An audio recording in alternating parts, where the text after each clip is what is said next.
John Cena is enjoying the results of his spectacular hair transplant. At the age of 48, he looks better than ever and looks younger than ever, thanks to his newfound hair and hairline. But the consistent theme that runs through his journey, according to him, in most of his interviews, is regret. He really regrets parts of his hair transplant journey, which seems odd, but it's a lesson to every man and woman who's thinking about hair transplant watching this video. Let's have a look.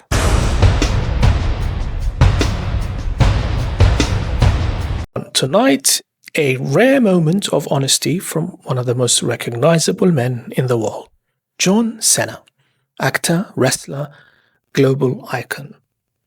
In late 2024, Cena openly discussed his hair transplant and, more importantly, admitted something most men never say out loud, that hair loss affected his confidence and that he wishes he'd addressed it earlier.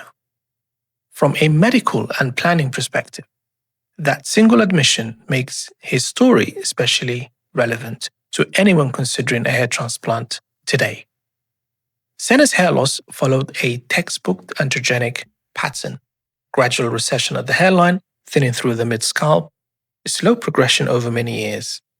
Nothing sudden, nothing alarming, and because of that, nothing felt urgent. This is where many men drift. Clinically, hair follicles don't disappear overnight. They miniaturize, terminal hairs gradually become thinner, weaker, and eventually cosmetically ineffective.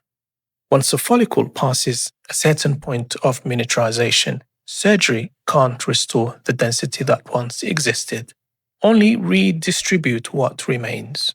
By the time Cena acted, significant miniaturization had already occurred. That doesn't mean surgery fails, but it does mean expectations must be adjusted. So when it comes to Turkey, the hardest bit, the easy bit first, is finding the right clinic. But trust me, the hardest bit, by far the hardest bit, is getting with the best team within that clinic.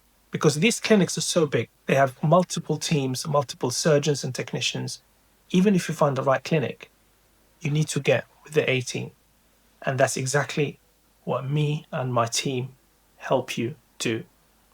We help you find the right clinic, and more importantly, book you with the right team, with the A team of that clinic, so that we give you the best chance of getting the best results. So if that sounds like a plan, hit me up. The details are below this video. Cena reportedly combined his transplant with medical therapy such as finasteride and minoxidil. That is evidence-based and medically sound. But here is the scientific reality planners must understand. Medication stabilizes future loss. It does not rewind time. Surgery works best when it's proactive, not corrective. When intervention is delayed, donor hair, the finite resource every transplant depends on, has to work harder. More grafts are required to create the illusion of density. Design choices become more conservative by necessity, not preference. Cena's result appears natural and age-appropriate. The hairline fits his face. Nothing looks exaggerated or artificial. But Cena himself has said he wishes he'd acted sooner. That regret isn't about aesthetics. It's about options. Earlier assessment often means more donor flexibility, less aggressive surgery, fewer grafts required, and better long-term planning if further loss occurs. This is supported by long-term outcome studies showing higher satisfaction rates in patients who intervene before advanced miniaturization sets in. Psychologically, Cena's story is also revealing. Peer-reviewed research consistently shows that hair loss can affect self-esteem, social confidence, and perceived attractiveness, even in men with high status like Cena. Public commentary amplifies that effect. Cena's admission aligns closely with what the data already tells us. The key mistake is not boldness, it's inaction without information. So if you are planning a hair transplant, the lesson here is simple. Drifting for years without assessment often costs more, biologically and surgically, than people realize. So early evaluation does not mean early surgery, it means control. And finally, a moment of perspective.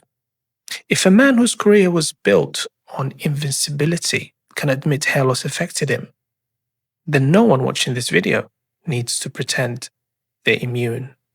The strongest move isn't denial, it's planning.